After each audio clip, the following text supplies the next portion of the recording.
പ്രിയമുള്ള വിദ്യാർത്ഥികളെ, എല്ലാവർക്കും വേണ്ടി ഞാൻ ഇന്ന് പ്രസന്റ് ചെയ്യുന്നത് NIS +2 ഹ്യൂമാനിറ്റീസിന്റെയും കൊമേഴ്സിന്റെയും പേപ്പറായിട്ടുള്ള എക്കണോമിക്സ് സാമ്പത്തിക ശാസ്ത്രത്തിന്റെ 4ാമത്തെ ചാപ്റ്ററാണ് the problem of unemployment, poverty and inequality. Problem എന്ന് പറഞ്ഞാൽ പ്രശ്നങ്ങളാണ്. അൺഎംപ്ലോയ്മെന്റ് എന്ന് പറഞ്ഞാൽ തൊഴിലില്ലായ്മ, പോവർട്ടി എന്ന് പറഞ്ഞാൽ ദാരിദ്ര്യം, ഇൻഇക്വാലിറ്റി എന്ന് പറഞ്ഞാൽ അസമത്വം. അസമത്വം ഉണ്ടാകുന്നുണ്ട് സമൂഹത്തിൽ, ദാരിദ്ര്യം ഉണ്ടാകുന്നുണ്ട്, തൊഴിലില്ലായ്മ ഉണ്ട്. ഇതുമായി ബന്ധപ്പെട്ട പ്രശ്നങ്ങളാണ് ഈ അധ്യായത്തിൽ നമുക്ക് പഠിക്കാനുള്ളത്. വളരെ പ്രധാനപ്പെട്ട ഒരു ചാപ്റ്റർ ആണ്. ഏകദേശം 3 ചാപ്റ്റേഴ്സ് നമ്മൾ എടുത്തു കഴിഞ്ഞു. നമുക്കറിയാം എക്സാമിന് ക്വസ്റ്റ്യൻസ് ഇംഗ്ലീഷിലാണ്. മലയാളത്തിൽ പരീക്ഷ എഴുതുന്ന ആളുകൾക്കും ഇംഗ്ലീഷിൽ പരീക്ഷ എഴുതുന്ന ആളുകൾക്കും ക്വസ്റ്റ്യൻസ് ഇംഗ്ലീഷിലാണ്. അതുകൊണ്ടാണ് നമ്മൾ പ്രത്യേകം എക്കണോമിക്സിന് തയ്യാറാക്കിയിട്ടുള്ള മലയാളം മീഡിയത്തിലുള്ള ഗൈഡുകൾ. ഈ ഗൈഡുകൾ വെച്ചിട്ടാണ് നമ്മൾ എല്ലാ ചാപ്റ്റേഴ്സും ക്ലാസ് എടുത്ത് പോകുന്നത്. ക്ലാസ് എടുത്ത ശേഷം ഈ ഗൈഡ് വായിച്ചാൽ പെട്ടെന്ന് കാര്യങ്ങൾ മനസ്സിലാക്കും. ഇത് മാത്രം എക്സാമിന് പഠിച്ചാൽ മതി. പ്രത്യേകിച്ച് എൻ്റെ പ്രിയപ്പെട്ട മലയാളം മീഡിയത്തിൽ എഴുതുന്ന വിദ്യാർത്ഥികൾക്ക് നിങ്ങൾക്ക് ഡൽഹിയിൽ നിന്ന് 2 ഇംഗ്ലീഷ് ടെക്സ്റ്റ് വന്നിട്ടുണ്ടാവും. ആ 2 ഇംഗ്ലീഷ് ടെക്സ്റ്റും നിങ്ങൾക്ക് പഠിച്ചെടുക്കാൻ കുറച്ച് പ്രയാസമാണ്. അത് ഇംഗ്ലീഷ് മീഡിയത്തിൽ എഴുതുന്നവർക്ക് ഓക്കെ, മലയാളം മീഡിയത്തിൽ എഴുതുന്നവർ എന്തായാലും ഈ ഗൈഡ് നിർബന്ധമായിട്ട് വാങ്ങേണ്ടതാണ്. നിങ്ങൾക്ക് ആവശ്യമുള്ള കാര്യങ്ങൾ മാത്രമാണ് ഈ ക്വസ്റ്റ്യൻസ് ഇതിൽ ഉൾപ്പെടുത്തിയിട്ടുള്ളത്. ലളിതമായി മനസ്സിലാകുന്ന രീതിയിൽ ക്വസ്റ്റ്യൻ ആൻസർ മോഡലിൽ കൊടുത്തിട്ടുണ്ട്. അപ്പോൾ വരും ദിവസങ്ങളിലൊക്കെ നമ്മുടെ മറ്റുള്ള ചാപ്റ്റേഴ്സൊക്കെ നിങ്ങൾ അവൈലബിൾ ആകാൻ വേണ്ടി എൻ്റെ ചാനൽ ലൈക്ക് ചെയ്യുക, ഷെയർ ചെയ്യുക, കമൻറ്റ് ചെയ്യുക, സബ്സ്ക്രൈബ് ചെയ്യുക, പ്രത്യേകിച്ച് ബെൽ ഐക്കണ് ക്ലിക്ക് ചെയ്യുക. ഇതിൽ വളരെ ഇമ്പോർട്ടൻ്റ് ആയിട്ടുള്ള ഒരു 10 ക്വസ്റ്റ്യൻസ് ആണ് നമുക്ക് ഇതിൽ കൊടുത്തിട്ടുള്ളത് നമ്മുടെ ഈ ചാപ്റ്റർ എക്സാം പറയുന്നത്. അത് നമ്മൾ ഡിസ്കസ് ചെയ്യാണ്. First question, what is unemployment? എന്താണ് തൊഴിലില്ലായ്മ? How it is measured in India? ഇന്ത്യയിൽ ഇത് എങ്ങനെയാണ് അളക്കുന്നത്? എന്താണ് തൊഴിലില്ലായ്മ? തൊഴിലില്ലായ്മ എങ്ങനെയാണ് അളക്കുന്നത്? അപ്പൊ എന്താണ് തൊഴിൽ എന്നുള്ളത് നമുക്കറിയാം. വരുമാനം കിട്ടാൻ വേണ്ടി ചെയ്യുന്ന ഏതൊരു സാമ്പത്തിക പ്രവർത്തനം എന്താണ്? തൊഴിലാണ്. വരുമാനം കിട്ടുന്ന സാമ്പത്തിക പ്രവർത്തനങ്ങളൊക്കെ തൊഴിലിൽ പെട്ടിട്ടുണ്ട്. അപ്പൊ എന്താണ് തൊഴിലില്ലായ്മ എന്ന് പറഞ്ഞാൽ? നിലവിലുള്ള സാഹചര്യത്തിനും അതേപോലെ തന്നെ കൂലിക്കും വ്യവസ്ഥക്കും അനുസരിച്ച് ജോലി ഉണ്ടായിട്ടും ജോലി ചെയ്യാൻ പറ്റാത്ത ഒരു അവസ്ഥയാണ് എന്ന് പറയുന്നത് തൊഴിലില്ലായ്മ എന്ന്. നിലവിലെ കൂലിക്കും സാഹചര്യക്കും വ്യവസ്ഥക്കും അനുസരിച്ച് ഒരാൾക്ക് ജോലി ചെയ്യാനുള്ള കഴിവുണ്ട്, പക്ഷെ അയാൾക്കുള്ള ജോലി അവിടെ അവൈലബിൾ അല്ലെങ്കിൽ അതിനെയാണ് എന്താ പറയുന്നത്? തൊഴിലില്ലായ്മ എന്ന്. അയാൾ പഠിച്ചു, നല്ല വിദ്യാഭ്യാസം പരിശീലനം എല്ലാം ഉണ്ട്, പക്ഷേ പോസ്റ്റ് ഇല്ല. അയാൾക്ക് പറ്റിയ പോസ്റ്റ് അവിടെ ഇല്ലെങ്കിൽ അതിൻ്റെ അർത്ഥം എന്താണ്? തൊഴിലില്ലായ്മ. ഇപ്പൊ ഈ തൊഴിലില്ലായ്മ എങ്ങനെ ഉണ്ടാകും? നമ്മുടെ സമൂഹത്തിൽ ഇപ്പോൾ കൊറോണയ്ക്ക് വന്നിട്ട് ഒരുപാട് ആളുകൾക്ക് ഉള്ള തൊഴിൽ നഷ്ടപ്പെട്ടു പോയിട്ടുണ്ട്. അത് മനഃപൂർവ്വം നഷ്ടപ്പെട്ടതാണോ? സാഹചര്യങ്ങൾ വന്നു, എക്കണോമിക് ആയിട്ടുള്ള പ്രോബ്ലംസ് ഇവിടെ വന്നു. മനുഷ്യന് മനഃപൂർവ്വം ചെയ്തതല്ല. ഒരുപാട് ആളുകളുടെ, പ്രവാസികളുടെയൊക്കെ ഇഷ്ടം പോലെ ജോലി നഷ്ടപ്പെട്ടിട്ടുണ്ട്. നാട്ടിലെ ആളുകളുടെ ജോലികൾ പലതും ബിസിനസ്സൊക്കെ പൊളിഞ്ഞു പോയിട്ടുണ്ട്. ഇതൊന്നും മനഃപൂർവ്വമാകുന്നതല്ല. അപ്പൊ തൊഴിലില്ലായ്മ 2 രീതിയിലുണ്ട്. ഒന്ന് നമുക്ക് സ്വമേധയ സംഭവിക്കുന്നത്, ഒന്ന് സ്വമേധയ അല്ലാത്ത തൊഴിലില്ലായ്മയും വരുന്നുണ്ട് എന്നതാണ് പറയുന്നത്. സ്വമേധമായുള്ള തൊഴിലില്ലായ്മ എന്നാൽ ആളുകൾ സ്വയം തിരഞ്ഞെടുക്കുന്ന തൊഴിലില്ലായ്മ. തൊഴിലവസരം ഉണ്ടായിട്ടും ഒരാൾ തൊഴിൽ തിരഞ്ഞെടുക്കാത്ത പക്ഷം അത് സ്വമേധയാണ്.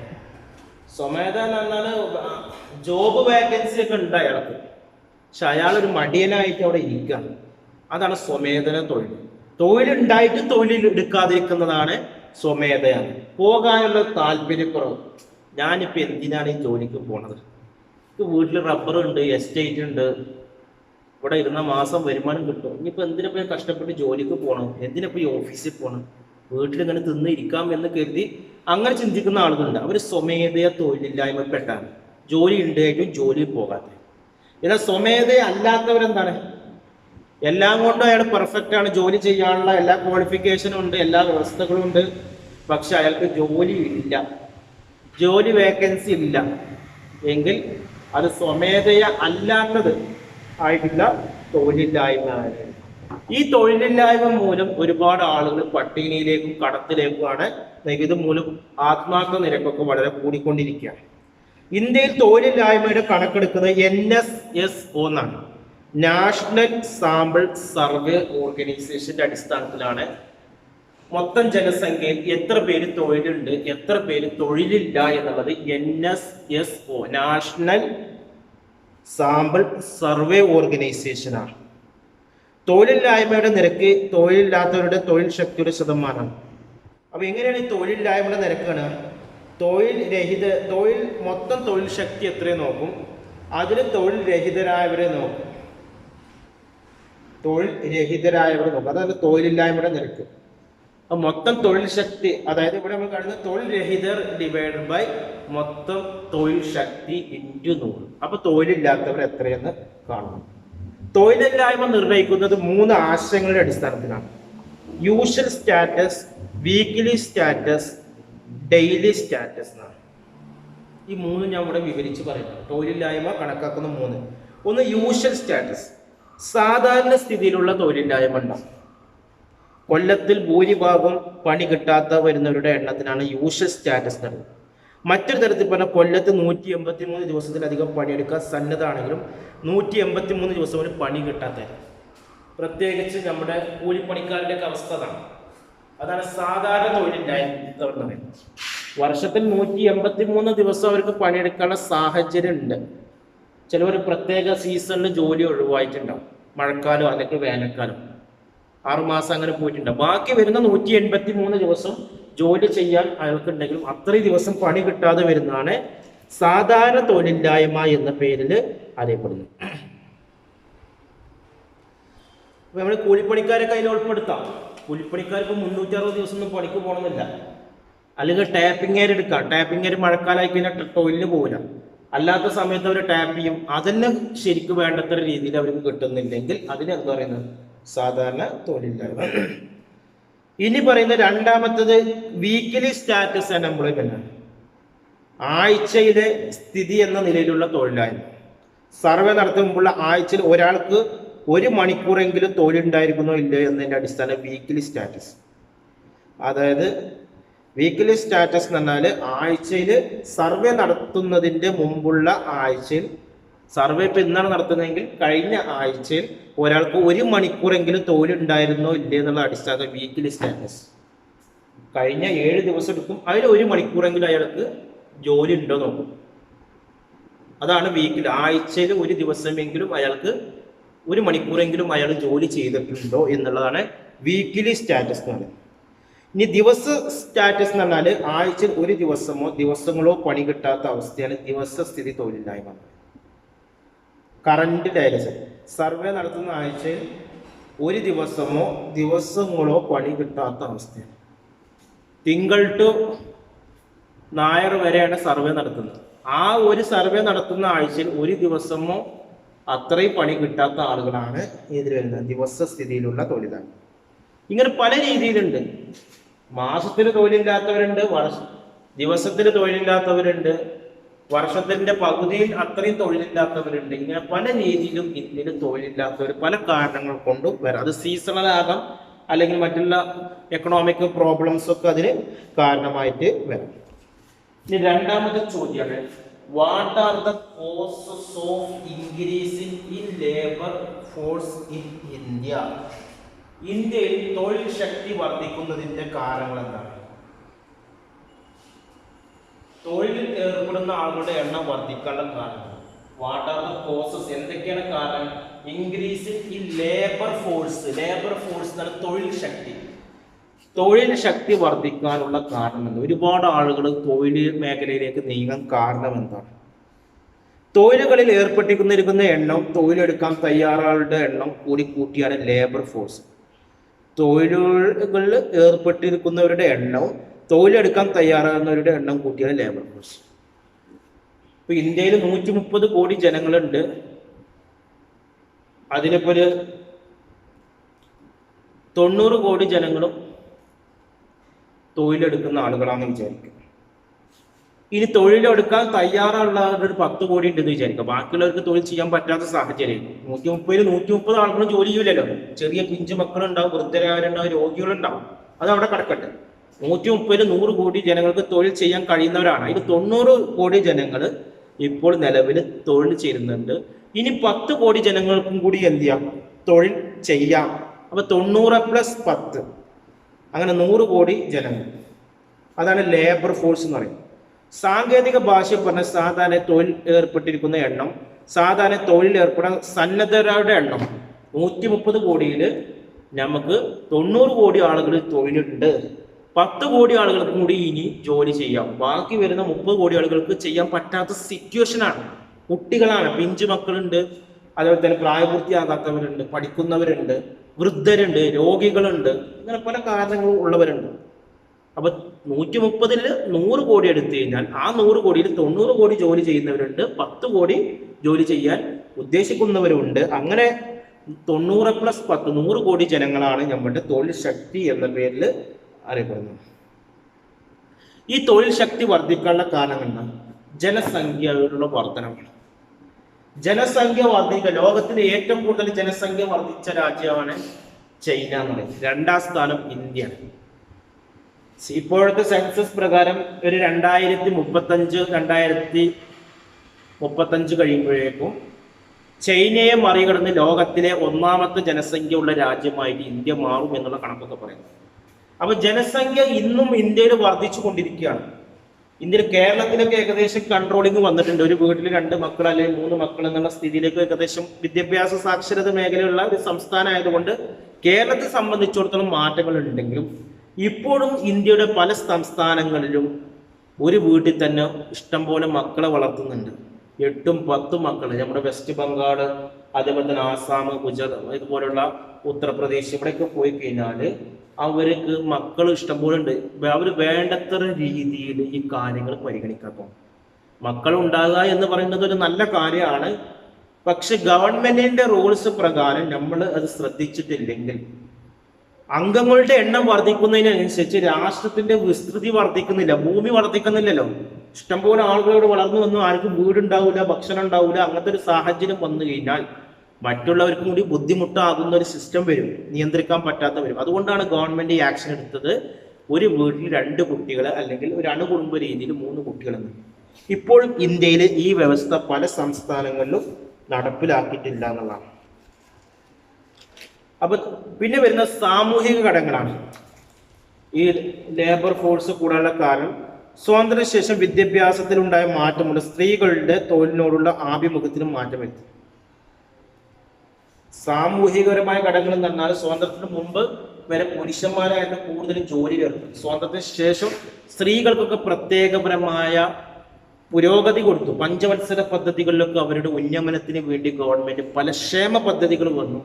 പ്രത്യേക മേഖലകളിൽ അവർക്ക് സംവരണം വന്നു. അവർക്ക് വേണ്ടിയുള്ള കോടതി നിയമങ്ങൾ വന്നു.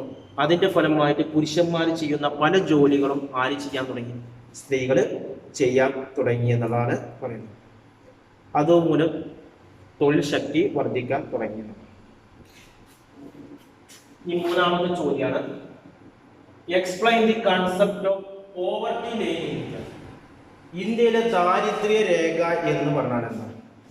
ദാരിദ്ര്യ രേഖ എന്ന് പറഞ്ഞാൽ നമ്മൾ താഴ്ന്ന വരുമാനമുള്ള ആളുകളാണ്. പ്രത്യേകിച്ച് നമ്മൾ റേഷൻ കാർഡ് എടുത്തു കഴിഞ്ഞാൽ നമുക്ക് പെട്ടെന്ന് മനസ്സിലാകും. അതിൽ പല കളറിലുള്ള കാർഡുകളുണ്ട്. മഞ്ഞ കാർഡിലുള്ള ആളുകളാണ് ഏറ്റവും താഴെ തട്ടുന്നത്. പിന്നെ പിങ്ക് നിറത്തിലുള്ള ആളുകൾ. അതിനനുസരിച്ച് കളറുകൾ മാറ്റം വരുമ്പോൾ ഉയർന്ന തലത്തിലേക്കാണ് ആളുകളുടെ സ്ഥിതി പോയിക്കുക. പിങ്ക് നിറത്തിലുള്ള ആളുകളും മഞ്ഞ നിറത്തിലുള്ള ആളുകളൊക്കെ ദാരിദ്ര്യ രേഖക്ക് താഴെയാണ്. അതൊരു മാസം അല്ലെങ്കിൽ ഒരു വർഷം നിശ്ചിത ഗവൺമെന്റ് കണക്കാക്കിയ നിശ്ചിത വരുമാനം ഇല്ലാത്ത ആളുകളൊക്കെ ദാരിദ്ര്യ രേഖത്തിന് താഴെയാണ്. ദാരിദ്ര്യ രേഖ എന്ന് പറഞ്ഞാൽ താഴ്ന്ന തല വരുമാനം എന്നാണ്. ഈ താഴ്ന്ന തല വരുമാനം നേടാൻ കഴിയാത്ത കുടുംബങ്ങളൊക്കെ ദരിദ്രയാണ്. ഓരോ രാജ്യത്തും വ്യത്യസ്ത മാർഗങ്ങളിലൂടെയാണ് താഴ്ന്ന തല വരുമാനം കിട്ടുന്നത്. ഇന്ത്യയിൽ ദാരിദ്ര്യം സംബന്ധിച്ച ഔദ്യോഗിക വിവരങ്ങൾ പ്രസിദ്ധീകരിക്കുന്ന പ്ലാനിംഗ് കമ്മീഷനാണ്. 1950 പ്ലാനിംഗ് കമ്മീഷൻ വന്നതിന് ശേഷമാണ് ഇത് കറക്റ്റായിട്ട് അളക്കുക. നമ്മുടെ NSSO, നാഷണൽ സാമ്പിൾ സർവേ ഓർഗനൈസേഷന്റെ അടിസ്ഥാനത്തിൽ ഇന്ത്യയിൽ ഇത് കറക്റ്റായി അളക്കുന്നുണ്ട്. 1979 പ്രത്യേക നിയുക്ത സംഘമാണ് നിയമിച്ചത്. ദാരിദ്ര്യത്തിന്റെ അളവ് അളക്കാൻ വേണ്ടി 1979 പ്ലാനിംഗ് കമ്മീഷന്റെ നേതൃത്വത്തിലാണ് ആദ്യത്തെ സംഘം വന്നത്. ഉപഭോഗ ചെലവിന്റെ അടിസ്ഥാനത്തിലാണ് ഇന്ത്യയിലെ ദാരിദ്ര്യ രേഖ നിർണ്ണയിച്ചിരിക്കുന്നത്. ഏറ്റവും പ്രധാനപ്പെട്ട ഉപഭോഗം എന്ന് പറയുന്നത് ഭക്ഷണമാണ്. ഗ്രാമീണർക്ക് 2400 കലോറിയും നഗരവാസികൾക്ക് 2100 കലോറിയുമാണ് നിശ്ചയിച്ചിരിക്കുന്നത്. ഈ കലോറികൾക്ക് താഴെയാണെങ്കിൽ ദാരിദ്ര്യരേഖ. മനസ്സിലായോ? ഗ്രാമപ്രദേശങ്ങളിലേക്ക് 2400 കലോറിയും നഗരപ്രദേശങ്ങൾക്ക് 2100 കലോറിയുമാണ് ഭക്ഷണ നിരക്ക്. 2009 സുരേഷ് തെണ്ടുൽക്കർ കമ്മിറ്റിയുടെ നിർവഹണം അനുസരിച്ച് ദാരിദ്ര്യ രേഖ നിർണ്ണയിക്കുന്നത് ഭക്ഷണം, വിദ്യാഭ്യാസം, ആരോഗ്യം, വൈദ്യുതി, ഗതാഗതം. ഭക്ഷണം മാത്രമല്ല, 2009 കമ്മിറ്റി പ്രകാരം വിദ്യാഭ്യാസം നോക്കുന്നുണ്ട്, ആരോഗ്യം നോക്കുന്നുണ്ട്, വൈദ്യുതി ഇതിലേക്ക് അടിസ്ഥാനത്തിലാണ് ദാരിദ്ര്യം നിർണ്ണയിക്കുന്നത്.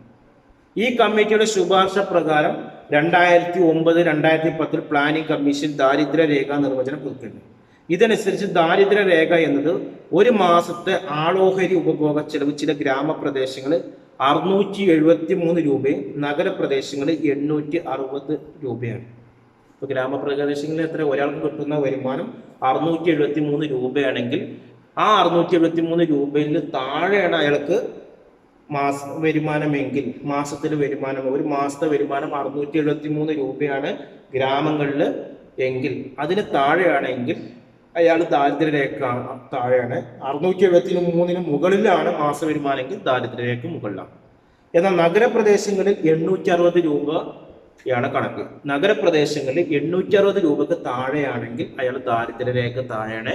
860 രൂപക്ക് ഒരു മാസം 860 കൂടുതൽ അയാൾക്ക് കിട്ടുന്നുണ്ടെങ്കിൽ ദാരിദ്ര്യരേഖ മുകളിലായിട്ടാണ് വരുന്നത്. ഇന്ത്യയിൽ ദാരിദ്ര്യ നിരക്കൊക്കെ കുറഞ്ഞു വരുന്നുണ്ട്. 2004-2005 37.2%, 2009-10 29.8 ആയിട്ടുണ്ട്. ഇപ്പോഴും ഇന്ത്യയിൽ 20% മേലിൽ ദാരിദ്ര്യം ഉണ്ട്. ഏറ്റവും കൂടുതൽ ഇന്ത്യയിൽ ദാരിദ്ര്യം നേരിടുന്ന സംസ്ഥാനങ്ങളാണ് പശ്ചിമ ബംഗാൾ, ബീഹാർ, ഒറീസ പോലുള്ള സംസ്ഥാനങ്ങളാണ്. അവിടെയൊന്നും വിദ്യാഭ്യാസ മേഖല വേണ്ടത്ര രീതിയിൽ ഉന്നമനമല്ല, വേണ്ടത്ര രീതിയിൽ അവർക്ക് ജോലിയില്ല. സർക്കാർ മേഖലകളിലോ ബിസിനസ് മേഖലകളിലോ വിദേശ രാജ്യങ്ങളിലൊക്കെ ജോലി ചെയ്യുന്നവരുടെ എണ്ണം കുറവാണ്. അതുകൊണ്ട് തന്നെയാണ് ബംഗാളികളും ആസാമികളൊക്കെ ജോലി അന്വേഷിച്ചിട്ട് എവിടെ വരുന്നത്, കേരളത്തിൽ വരുന്നത്. അവരുടെ നാട്ടിൽ വൈകുന്നേരം വരെ ജോലി ചെയ്താൽ 100-200 രൂപ കിട്ടും. ഇവിടെ വന്നു കഴിഞ്ഞാൽ അവർക്ക് 600, 800, 1000 രൂപയ്ക്ക് ദിവസം വേതനം കിട്ടും. എന്നാലും നമ്മുടെ മലയാളികൾ പരമാവധി ആരെ ചൂഷണം ചെയ്യും? കോൺട്രാക്ട് വർക്കറൊക്കെ കൂടുതൽ ആരെയാണ്? കുറഞ്ഞ കൂലി കൊടുത്താൽ മതി എന്ന് കരുതിട്ട് ഈ ബംഗാളികളെയും ആസാമികളൊക്കെ പരമാവധി കുറഞ്ഞ കൂലിയിൽ വെച്ച് ജോലി ചെയ്യിപ്പിക്കുന്നുണ്ട് എന്നുള്ളതാണ്. അടുത്ത ചോദ്യം, how does availability of institutional credit impact of the level of poverty? എന്തൊക്കെയാണ് സ്ഥാപനപരമായിട്ടുള്ള സഹായങ്ങൾ? ഇന്ത്യയിലെ ദാരിദ്ര്യ അവസ്ഥയിൽ സ്ഥാപനപരമായിട്ട് എന്തൊക്കെ വായ്പ, ഏതൊക്കെ സ്ഥാപനങ്ങളാണ് ഈ ദാരിദ്ര്യ നിർമ്മാർജ്ജനത്തിന് വേണ്ടി വായ്പകൾ കൊടുക്കുന്നത്? വായ്പകൾ കൊടുക്കുന്നതാണ് ബാങ്കുകൾ, മറ്റുള്ള ധനകാര്യ സ്ഥാപനങ്ങളൊക്കെയാണ് വായ്പകൾ കൊടുക്കുന്നത്. കൃത്യമായ തിരിച്ചടവിന് വീഴ്ചയുണ്ടാകുന്ന മുൻവിധി അവർക്കുണ്ടായിരുന്നു. അപ്പോൾ ആദ്യമൊക്കെ ബാങ്ക് എന്ത് ചെയ്യുന്നു? വായ്പ കൊടുക്കാൻ മടിച്ചിരുന്നു. കാരണം അത് തിരിച്ചടക്കം ഇല്ലെന്ന്. ഈ ദാരിദ്ര്യരേഖ താഴെയുള്ള ആളുകൾക്ക് വായ്പ കൊടുത്ത് ഒന്നാമത് അവർക്ക് ജോലിയില്ല. അപ്പൊ ബാങ്കിന് ഒരു പേടിയുണ്ട്, ഇയാൾ തിരിച്ചടച്ചില്ലെങ്കിൽ ബാങ്കിന്റെ കാര്യങ്ങളോ മുന്നോട്ട് പോകില്ല. അങ്ങനെ ഒരു പേടി ബാങ്കിനുണ്ട്. ഇതിന്റെ അടിസ്ഥാനത്തിലാണ് എന്തെങ്കിലും ഒരു ആസ്തിയുടെ പേരിലോ അല്ലെങ്കിൽ ഒരു ജാമ്യത്തിന്റെ പേരിലോ വായ്പ കൊടുക്കാം. അങ്ങനെ ആസ്തി ഇല്ലാത്ത ഒരാൾക്ക് വായ്പ കൊടുത്തു, അയാൾ ഇവിടെ നിന്ന് മുങ്ങിക്കഴിഞ്ഞോ യാതൊരു പ്രൂഫും ഇല്ലെങ്കിൽ ബാങ്കിനെ സംബന്ധിച്ചിടത്തോളം അത് ബുദ്ധിമുട്ടാണ്, ബാങ്ക് പൊളിഞ്ഞു പോകും. അപ്പൊ അത്തരം സാഹചര്യത്തിൽ എന്തെങ്കിലും ഒരു ആസ്തി, അയാളുടെ വീടോ പറമ്പോ ഇനി ഗോൾഡോ എന്തെങ്കിലും ഒരു ആസ്തി വെച്ചിട്ട് വായ്പ എടുക്കുന്ന രീതിയിലേക്കാണ് കൊടുത്തത്. ഒരു കാലത്ത് ജന്മിമാരും ഒക്കെ ഉണ്ടായിരുന്നു. ജന്മിമാരുടെ കാലത്ത് അവരാണ് വായ്പ കൊടുത്തിരുന്നത് പാട്ട രീതിയിൽ. ഇന്നൊക്കെ ബാങ്ക് വന്നു. ഉദാഹരണത്തിന് ഭൂമി നൽകേണ്ടി വരുന്ന ഉയർന്ന വാടക, വളരെ കുറഞ്ഞ കൂലി വേണം സമൂഹത്തിൽ. ഒരു കാലത്ത് ഈ ജന്മിമാര് സാധാരണ ജനങ്ങളെ ബുദ്ധിമുട്ടിച്ചിരുന്നു. അപ്പൊ അതിൽ നിന്നൊക്കെ മോചനം കിട്ടാൻ വേണ്ടിയിട്ടാണ് ഇന്ത്യയിൽ ഇന്ന് പല മേഖലയിലുള്ള ബാങ്കുകൾ, ഗ്രാമീണ ബാങ്കുകളും നഗരപ്രദേശങ്ങളിൽ പ്രത്യേക ബാങ്കുകളൊക്കെ ഒരു പ്രത്യേക ആസ്തിയുടെ മേലിൽ വായ്പ കൊടുക്കുന്ന സംവിധാനം. വായ്പ കൊടുക്കുന്നതിന് മുമ്പ് വന്നത് ജന്മി പ്രഭുക്കന്മാരുടെ ഒരു സിസ്റ്റമായിരുന്നു. അന്ന് അമിതമായിട്ട് എന്ത് ചെയ്തിട്ടുണ്ട്, കർഷകരിൽ നിന്ന് വായ്പ പിരിച്ചെടുക്കുന്ന ഒരു അവസ്ഥ ഉണ്ടായിരുന്നു. പട്ടിണിയും ആത്മഹത്യക്കൊന്ന് വർദ്ധിച്ചിരുന്നു. ഇന്നും ജനങ്ങൾക്ക് എന്താണ് നിശ്ചിത പലിശ നിരക്കിൽ പല ബാങ്കുകളും ഇന്ന് ആസ്തിയുടെ പേരിൽ എന്ത് ചെയ്തിട്ടുണ്ട്, വായ്പകൾ കൊടുക്കുന്നുണ്ട്. അഞ്ചാമത്തെ ക്വസ്റ്റ്യൻസ് ആണ്, what does you mean by vicious circle of poverty എന്നാണ്. ദാരിദ്ര്യത്തിന്റെ ദുഷിത വലയം എന്നാണ്. എന്താണ് ദാരിദ്ര്യത്തിന്റെ ദുഷിത വലയം എന്ന് പറഞ്ഞാൽ? പ്രൊഫസർ റാഗ്നർ സർക്കിന്റെ അഭിപ്രായത്തിൽ ഒരു ദാരിദ്ര്യ ജനത്തെ ദാരിദ്ര്യം തന്നെ നിലനിർത്തിക്കവണ്ണം അന്യോന്യം പ്രവർത്തിക്കുന്ന ശക്തികളുടെ വൃത്താകൃതിയുള്ള കേന്ദ്രീകരണത്തെയാണ് ദാരിദ്ര്യത്തിന്റെ ദുഷിത വലയം. ഉദാഹരണത്തിന്, ഒരു സാധു മനുഷ്യൻ ആവശ്യത്തിന് ആഹാരം കഴിക്കാനില്ല. ഭക്ഷണക്കുറവ് കൊണ്ട് അയാൾ ക്ഷീണിതനും അയാളുടെ ഉൽപാദന ശേഷി വളരെ കുറഞ്ഞതുമാണ്. അതുകൊണ്ട് അയാൾ ദരിദ്രനായിത്തീരുന്നു. ദരിദ്രനായതുകൊണ്ട് അയാൾക്ക് ആവശ്യത്തിനുള്ള ഭക്ഷണം ലഭിക്കുന്നില്ല. അങ്ങനെ പോകുന്നു ആ ദുഷിത ഫലം. ഈ ഉദാഹരണത്തിൽ നിന്ന് നെക്സ് ഒരു വികസന രാജ്യത്തിന്റെ കാര്യത്തിലേക്ക് വരുന്നു. അപ്പൊ ഈ ദാരിദ്ര്യ ദുഷിത ഫലം എന്ന് പറഞ്ഞാൽ എന്താണ്? അത് നമ്മൾ ഉദാഹരണത്തിൽ പറഞ്ഞു, സാധു മനുഷ്യന് ആവശ്യത്തിന് ഭക്ഷണം കഴിക്കാറില്ല. ഭക്ഷണം കഴിച്ചിട്ടില്ലെങ്കിൽ അയാൾക്ക് എന്തുണ്ടാവില്ല, ആരോഗ്യം ഉണ്ടാവില്ല. ആരോഗ്യം ഇല്ലാതെ കഴിഞ്ഞാൽ അയാൾക്ക് ജോലി ചെയ്യാൻ താല്പര്യം ഉണ്ടാവില്ല, മടിയായിരിക്കും. അതാണ് ഈ ദാരിദ്ര്യത്തിന്റെ ദിശ എന്ന് പറയുന്നത്. അയാൾ വേണ്ടത്ര രീതിയിൽ ഭക്ഷണം കഴിക്കണമെങ്കിൽ പ്രശ്നമില്ല. ഇതേപോലെ തന്നെ വികസന രാജ്യത്തിന്റെ കാര്യത്തിലേക്കും ഇദ്ദേഹം പറയുന്നുണ്ട്. നെക്സ് ഒരു രാജ്യം ദരിദ്രമാണ്, കാരണം അത് ദരിദ്രമാണ്. ഒരു വികസന രാജ്യത്തെ ദുഷിത വലയം ഉത്ഭവിക്കുന്ന കുറഞ്ഞ ഉൽപാദന ശേഷിയിൽ നിന്നാണ്. ഈ താഴ്ന്ന ഉൽപാദന ശേഷി മൂലധനത്തിന്റെ പോരായ്മയാകാം, കമ്പോള അപൂർണതകളാകാം, സാമ്പത്തിക പിന്നോക്കാവസ്ഥയാകാം, വികസനം കുറവായിരിക്കും ഈ ദുഷിതാവസ്ഥ വരുന്നത്. ഈ ഒരു വ്യക്തിയുടെ കാര്യം പറഞ്ഞത്, ഒരു വ്യക്തി വേണ്ടത്ര രീതിയിൽ ഭക്ഷണം കഴിക്കാതെ ഇരുന്നപ്പോൾ അയാൾക്ക് ആരോഗ്യമില്ല, അയാൾക്ക് ജോലി ചെയ്യാൻ താല്പര്യം കുറഞ്ഞു. അങ്ങനെ അയാൾ ദാരിദ്ര്യത്തിന്റെ ദുഷിത ഫലത്തിലേക്ക് എത്താം. ഇതേപോലെ തന്നെ ഒരു വികസന രാജ്യത്ത് നിന്ന് ഉൽപാദനക്ഷമത കൂടുന്നില്ല. ഉൽപാദനക്ഷമത കൂടാതിരിക്കാൻ കാരണം എന്താണ്? അവിടെ ഫണ്ടില്ല, മൂലധനമില്ല, വേണ്ടത്ര യന്ത്രങ്ങളില്ല, സാങ്കേതിക വിദ്യകളില്ല. ഇതൊക്കെയാണ് അവിടുത്തെ വികസനത്തിന്റെ ദുഷിത ഫലങ്ങളാകുന്നു എന്നതാണ് പറയുന്നത്. ഇതൊക്കെ ദാരിദ്ര്യത്തിലേക്ക് മാറുന്നു എന്നതാണ്. ഇനി അടുത്ത ചോദ്യമാണ് ആറാമത്, what are the causes of unemployment in India? ഇന്ത്യയിൽ തൊഴിലില്ലായ്മയുടെ കാരണങ്ങൾ ഏതാണ്? ഇന്ന് ഒരുപാട് ആളുകൾക്ക് ഇന്ത്യയിൽ തൊഴിലില്ലാത്തവരുണ്ട്. പ്രത്യേകിച്ച് ഈ 2020-2021 കാലഘട്ടത്തിൽ, ഈ 21-ാം നൂറ്റാണ്ടിൽ ഏറ്റവും കൂടുതൽ തൊഴിലില്ലായ്മ വന്ന ഒരു സമയമാണ് ഇപ്പോൾ നമ്മുടെ ഈ കൊറോണ സമയം. ഞാൻ പറഞ്ഞില്ല, ഒരുപാട് ആളുകൾ വിദേശ രാജ്യങ്ങളിൽ, ഗൾഫ് മേഖലകളിൽ ജോലി കിട്ടി, കൊറോണ വന്ന് നാട്ടിലേക്ക് വന്ന് വിസ ക്യാൻസൽ ചെയ്ത ആളുകളുണ്ട്. യൂറോപ്യൻ രാജ്യങ്ങളിൽ, അമേരിക്ക രാജ്യങ്ങളിൽ ലക്ഷക്കണക്കിന് രൂപയുടെ ബിസിനസ് ചെയ്ത് നാട്ടിൽ വന്ന് തിരിച്ചു പോകാൻ പറ്റാത്തതിൻ്റെ വിഷമങ്ങളുണ്ട്. അതേപോലെ തന്നെ കൊറോണ വിഷമം കൊണ്ട് മാനസിക നില തെറ്റിയവരുണ്ട്. സ്വന്തം കൂടപ്പിറപ്പുകൾ മരിച്ച് ഒരു നോക്ക് പോലും കാണാതെ മാനസിക നില തെറ്റി, ജോലിയോടുള്ള താല്പര്യം കുറഞ്ഞ്, ഇങ്ങനെ പല പ്രശ്നങ്ങളും വന്നു. സ്വന്തം നാട്ടിൽ തന്നെ ഇപ്പോഴും ഇഷ്ടംപോലെ ആളുകൾ ജോലി ഇല്ലാത്തത്, ജോലി ചെയ്താൽ തന്നെ ഇനി പകുതി ശമ്പളമുള്ളൂ, എല്ലാ ദിവസങ്ങളും ഓഫീസുകൾ തുറക്കാൻ പറ്റാത്ത അവസ്ഥകൾ, ഇങ്ങനെ പല വിഷമങ്ങളിലും കച്ചവടങ്ങളും ബിസിനസ്സുകളൊക്കെ തകർന്ന് തൊഴിലില്ലായ്മയിലേക്ക് ഇന്ന് വർദ്ധിച്ചു കൊണ്ടിരിക്കുകയാണ്. അതിൻ്റെ പല കാരണങ്ങളുണ്ട്. ഒന്ന്, സാമ്പത്തിക വളർച്ചയുടെ പുതുക്കെയുള്ള സാമ്പത്തിക വളർച്ച. പഞ്ചവത്സര പദ്ധതി തുടങ്ങുന്ന കാലം എന്ന് പറയുന്നത് 1951-56. അന്ന് ഇന്ത്യയിൽ സ്വാതന്ത്ര്യം കിട്ടി ദാരിദ്ര്യ മേഖല ആയ ഒരു സ്ഥിതിയാണ്. അപ്പൊ ആ കാലത്ത് ഒരുപാട് ആളുകൾക്ക് തൊഴിലില്ലാത്ത, കാരണം അന്ന് ഇന്ത്യ വികസന രാജ്യമായിരുന്നു, വളരെ കുറഞ്ഞ സാമ്പത്തിക വളർച്ചകൾ ഉണ്ടായിരുന്നുള്ളൂ. അപ്പൊ പുതുക്കെയുള്ള സാമ്പത്തിക വളർച്ച എന്നുള്ളത് ഇന്ത്യയിൽ സ്വാതന്ത്ര്യം കിട്ടിയതിന് ശേഷമുള്ള ഒരു കാലഘട്ടമാണ്. രണ്ടാമത്തെ തന്നെ ശീഘ്രഗതിയിലുള്ള ജനസംഖ്യ വർധന. ജനസംഖ്യ ഗണ്യമായി വർദ്ധിക്കുകയാണ്. അപ്പൊ അതിനനുസരിച്ച് നമ്മുടെ തൊഴിലുകളുടെ എണ്ണം കൂടുന്നില്ല. ജനസംഖ്യ വർദ്ധിക്കുന്നതിനനുസരിച്ച് തൊഴിൽ ശക്തി, ജനസംഖ്യ വർദ്ധിക്കുന്നതിനനുസരിച്ചുള്ള മരണ നിരക്ക് കുറയുന്നില്ല. മരണനിരക്ക് എന്താണ്? കൂടുന്നില്ല. ജനസംഖ്യ 10 ആള് ജനിക്കുമ്പോൾ മരിക്കുന്ന ആളുകൾ 10 ആള് മരിക്കുന്നില്ല. അങ്ങനെ ആകുമ്പോൾ പിന്നെ പ്രശ്നമില്ല. പക്ഷെ അങ്ങനെ മരിക്കുന്നില്ല. അതൊക്കെ ഒരു കാരണങ്ങളാണ്. അതേപോലെ തന്നെ ഗ്രാമ നഗര കുടിയേറ്റങ്ങളാണ്. ഗ്രാമങ്ങളിൽ നിന്ന് പല ആളുകളും നഗരങ്ങളിലേക്ക് കുടിയേറുന്നു. അങ്ങനെ അതുമൂലം ഒരുപാട് ആളുകൾക്ക് എന്താ നഗരപ്രദേശങ്ങളിലെ തൊഴിലില്ലായ്മ വർദ്ധിക്കാനുള്ള പ്രധാന കാരണം ഗ്രാമങ്ങളിൽ നിന്ന് പല ആളുകളും നഗരങ്ങളിലെ ബിസിനസ് എല്ലാവരും ചെയ്യാൻ തുടങ്ങി. എല്ലാവരും ബിസിനസ്സിൽ ഏർപ്പെട്ടപ്പോൾ ആർക്കും പിന്നെ തൊഴിലില്ലാതായി വന്നു. ആർക്കും ബിസിനസ് മെച്ചപ്പെടുമോ? എല്ലാവരും പാടെ ഒരു സ്ഥലത്ത് വന്ന് കച്ചവടം തുടങ്ങിയാൽ ആർക്കും ഇല്ലാതെ ഇരിക്കൂലേ എന്നൊരവസ്ഥ വന്നു.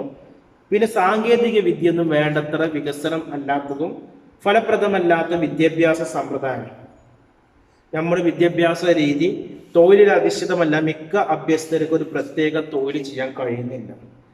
നമ്മളിങ്ങനെ തിയോററ്റിക്കലായിട്ട് പല കാര്യങ്ങളും പഠിക്കുന്നുണ്ട്, അതിൻ്റെ കൂടെ നമ്മൾ എന്ത് ചെയ്യുന്നില്ല, പ്രാക്ടിക്കലായിട്ട് നമ്മുടെ വിദ്യാഭ്യാസ മേഖലയിൽ പല മേഖലയിലും പ്രാക്ടിക്കൽ ഓറിയന്റഡ് വളരെ കുറവാണ്. നമ്മൾ SSLC പഠിക്കുന്നുണ്ട്, +2 പഠിക്കുന്നുണ്ട്, ഡിഗ്രി പഠിക്കുന്നുണ്ട്, ഇങ്ങനെ വർഷങ്ങൾ ഇങ്ങനെ പോകുന്നുണ്ട്. പക്ഷെ പ്രാക്ടിക്കലായിട്ട് നമുക്ക് അതിൻ്റെ കൂടെ പഠിക്കാൻ പറ്റുന്ന ഒരു സാഹചര്യങ്ങളുള്ള ഇത് കിട്ടുന്നില്ല. പിന്നെ അടിസ്ഥാന സൗകര്യങ്ങളുടെ അഭാവങ്ങളൊക്കെ തൊഴിലില്ലായ്മ കാരണമാണ്. അടിസ്ഥാന സൗകര്യങ്ങൾ എന്ന് പറയുന്നത് ഇലക്ട്രിസിറ്റി, വെള്ളം, റോഡ്, മറ്റുള്ള കാര്യങ്ങളൊക്കെ തൊഴിലില്ലായ്മ കാരണമാകുന്നുണ്ട്. പിന്നെ തൊഴിൽ ചെയ്യുന്നവരുടെ എണ്ണത്തിലുള്ള കുറവാണ്.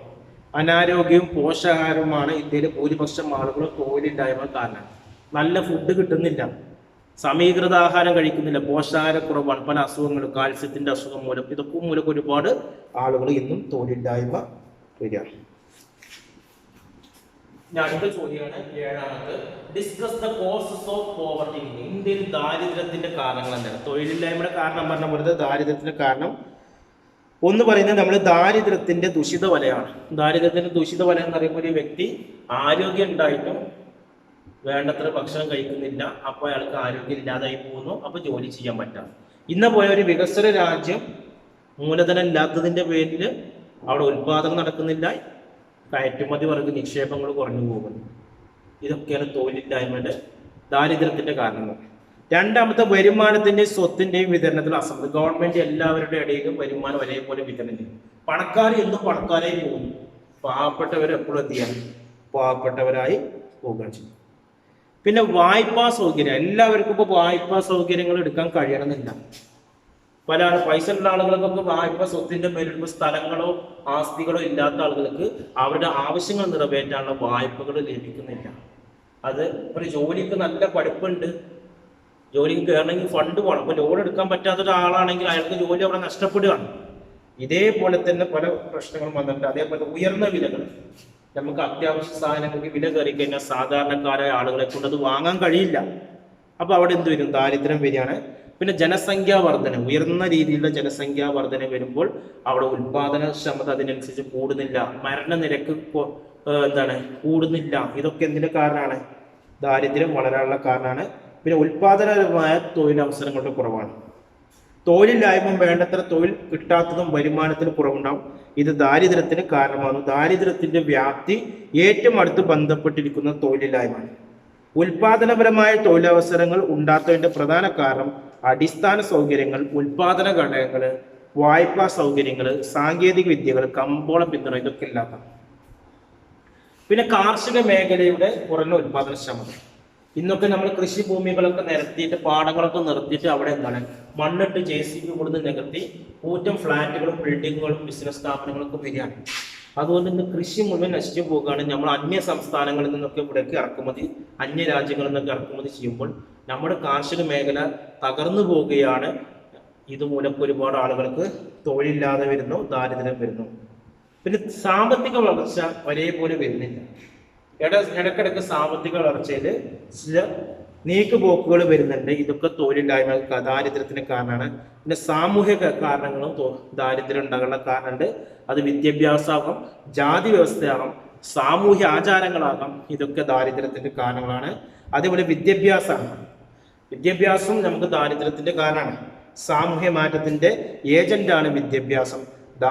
ദാരിദ്ര്യം വിദ്യാഭ്യാസവുമായി ബന്ധപ്പെട്ടിരിക്കുന്നു. വ്യക്തികൾക്ക് നല്ല വിദ്യാഭ്യാസം, പരിശീലനം ഉണ്ടെങ്കിൽ മാത്രമേ നല്ല രീതിയിൽ ജോലി ചെയ്യാനുള്ളൂ. അത് ദാരിദ്ര്യമായി കഴിഞ്ഞാൽ അവർക്ക് വിദ്യാഭ്യാസം കിട്ടൂല. പിന്നെ വരുന്ന ജാതി വ്യവസ്ഥ. ഇന്ത്യയിൽ നിലനിന്നിരുന്ന ജാതി വ്യവസ്ഥയാണ് ഗ്രാമപ്രദേശത്തിലുള്ള ദാരിദ്ര്യത്തിന്റെ കാരണം. കർശനപരമായ ജാതി വ്യവസ്ഥ നിലനിന്നുകൊണ്ട് പലർക്കും സാമ്പത്തിക പ്രവർത്തനം. നമുക്ക് ഒരു കാലത്ത് ഇന്ത്യയിൽ ബ്രാഹ്മണർ, ക്ഷത്രിയർ, വൈശ്യര്, ശൂദ്രരുടെ ഇടയിലൊക്കെ പ്രശ്നം ഉണ്ടാകും. ബ്രാഹ്മണർ എപ്പോഴും ഉയർന്ന ജോലി ചെയ്യും, ശൂദ്രർക്ക് ജോലി ചെയ്യാൻ പറ്റില്ല. കാരണം ഈ ബ്രാഹ്മണരെ കാണാൻ പറ്റില്ല. ബ്രാഹ്മണരെ കണ്ട പേടിച്ചു ഓടും. ബ്രാഹ്മണർ പഠിക്കുന്ന സ്കൂളിൽ ആർക്കും വരാൻ പറ്റില്ല, ശുദ്ധർക്ക് വരാൻ പറ്റില്ല, അമ്പലത്തിൽ തൊഴാൻ പറ്റൂല, ഒരേ സ്ഥലത്ത് കണ്ടുമുട്ടാൻ പറ്റൂല, ആഘോഷവേളകളിൽ പങ്കെടുക്കാൻ പറ്റൂല, ബ്രാഹ്മണർ ചെയ്യുന്ന ജോലി ശുദ്ധർക്ക് ചെയ്യാൻ പറ്റൂല. ഇങ്ങനെയൊക്കെ ചെയ്തു കഴിഞ്ഞാൽ പാവപ്പെട്ടവരെന്നും പാവപ്പെട്ടവരായിരുന്നു. അതേപോലെ തന്നെ സാമൂഹ്യ ആചാരങ്ങൾ, ഗ്രാമപ്രദേശങ്ങളിലെ ആളുകൾ സാമൂഹ്യ ആചാരങ്ങളുടെ ഭാഗമായി ധാരാളം പണച്ചെലവുള്ള ആഘോഷങ്ങളൊക്കെ നടത്തി. വൻതുകകൾ കടം വാങ്ങി ആഘോഷങ്ങൾ നടത്തിയിരുന്നു. അപ്പോൾ വലിയ വലിയ ഗ്രാമപ്രദേശങ്ങളിലൊക്കെ ആളുകൾ അവരുടെ വർഷം തോറും നടത്താനുള്ള പരിപാടികളൊക്കെ കറക്റ്റ് നടത്തും. അതിന് ഫണ്ടുകൾ പല സ്ഥലത്തും വാങ്ങും. അങ്ങനെ പല ആളുകളും നിത്യോപയോഗ സാധനങ്ങൾ വാങ്ങാൻ കഴിയാതെ കടക്കാരായി ചെയ്യുന്നത്. അടുത്ത ചോദ്യമാണ്, briefly explain the various poverty alleviation program implemented by government of India. എന്തൊക്കെയാണ് ഈ ദാരിദ്ര്യ നിർമ്മാർജ്ജനത്തിന് വേണ്ടി ഗവൺമെന്റ് നടപ്പിലാക്കിയ പദ്ധതികൾ? എന്തൊക്കെയാണ്? ഒന്ന് പറയുന്നത് മഹാത്മാഗാന്ധി ദേശീയ തൊഴിലുറപ്പ് പദ്ധതിയാണ്. 2005 നടപ്പിലാക്കിയത്.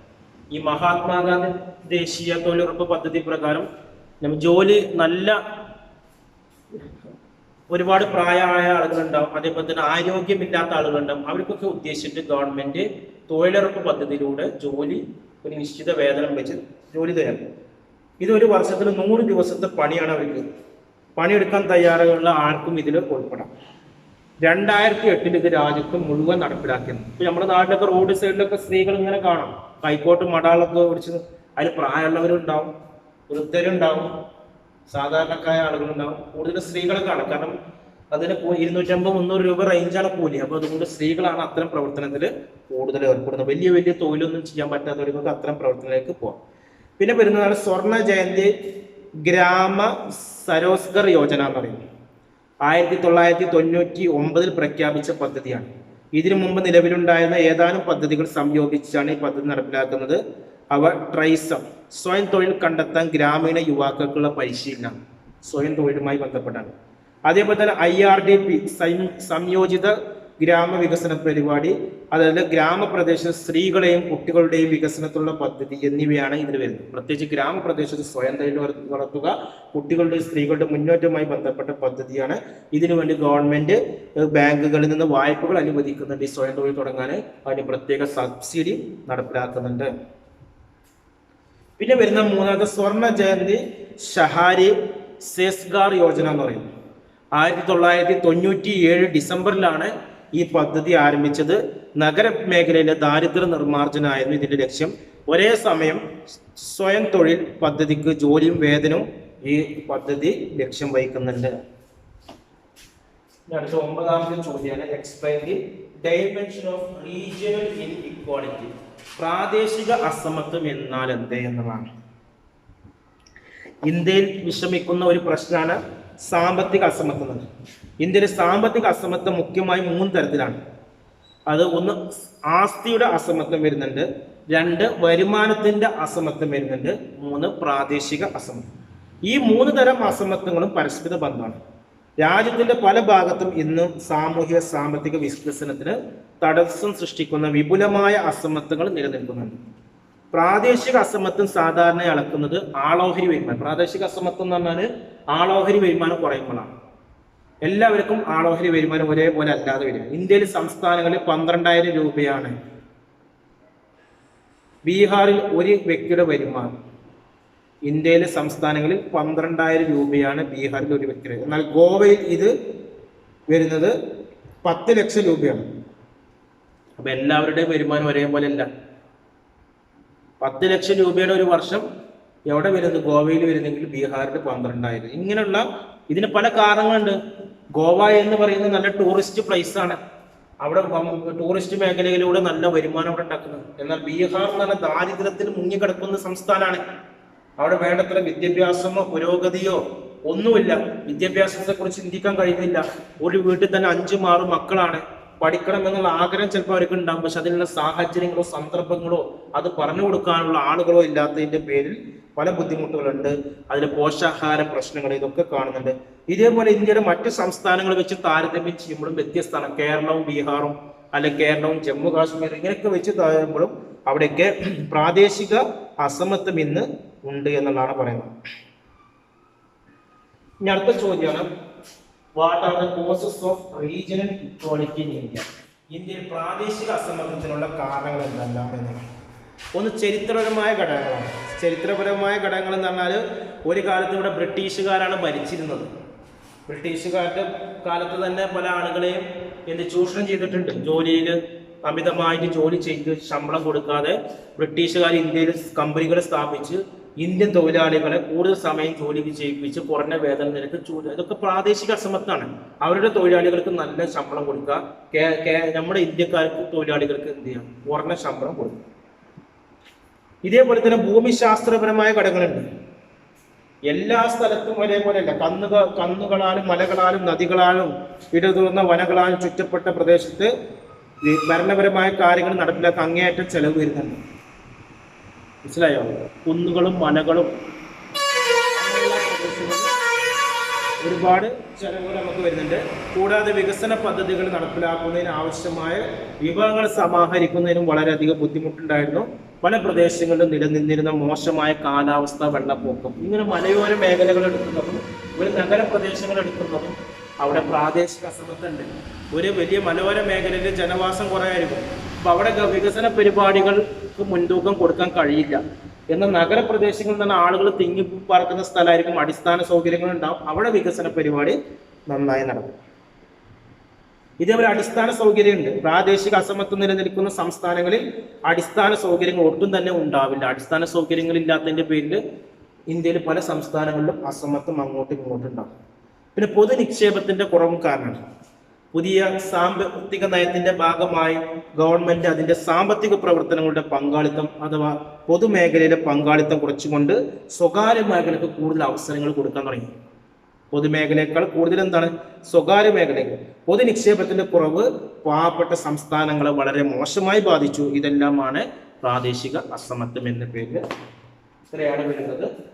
ഇതുമായി ബന്ധപ്പെട്ട എന്തെങ്കിലും സംശയങ്ങൾ ഉണ്ടെങ്കിൽ എൻ്റെ വാട്സപ്പ് നമ്പറിൽ നിങ്ങൾക്ക് മെസ്സേജ് അയക്കാം. കൂടുതൽ വിവരങ്ങൾക്ക് 9037114679. Thank you.